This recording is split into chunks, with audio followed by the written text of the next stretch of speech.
ছোট্ট সোনামণিরা, তোমাদেরকে আমি আজকে নতুন আরেকটি গল্প শোনাবো। গল্পটি হচ্ছে ফুল ফোটার আনন্দ।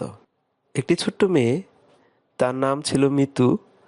তার দুজন বন্ধু ছিল, একটি হচ্ছে বিড়াল এবং আরেকটি হচ্ছে পাখি। আমাদের এই তিনজনকে নিয়েই গল্প।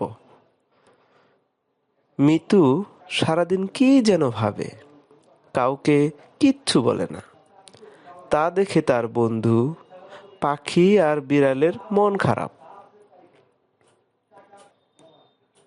সে একটা বীজ বুনেছে। বীজ থেকে কখন চারা বেরোবে, কখন গাছ দেখবে, তাই নিয়ে ভাবছে মিতু।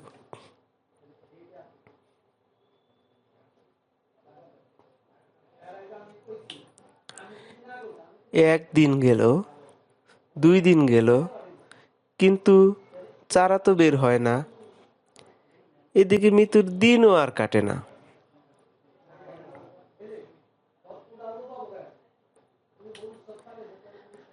আরো 2 দিন কেটে গেল। একদিন মিতু দেখলো বীজ থেকে কি সুন্দর দুটি কচি পাতা বেরিয়েছে।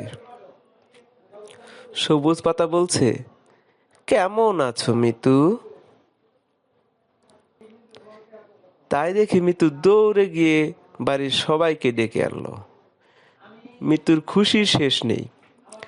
মিতুর আনন্দ দেখে বন্ধু বিড়াল আর পাখিও খুব খুশি। তারপর থেকেই মিতু সকাল, বিকাল ও দুপুরে গাছে পানি দেয়। পানি পেয়ে গাছগুলো বেড়ে ওঠে। সে ভাবে, কখন চারা গাছটি আরো বড় হবে। মিতুর কাণ্ড দেখে মা বলেন, গাছে এত বেশি পানি দিও না, গাছের গোড়া পচে যাবে।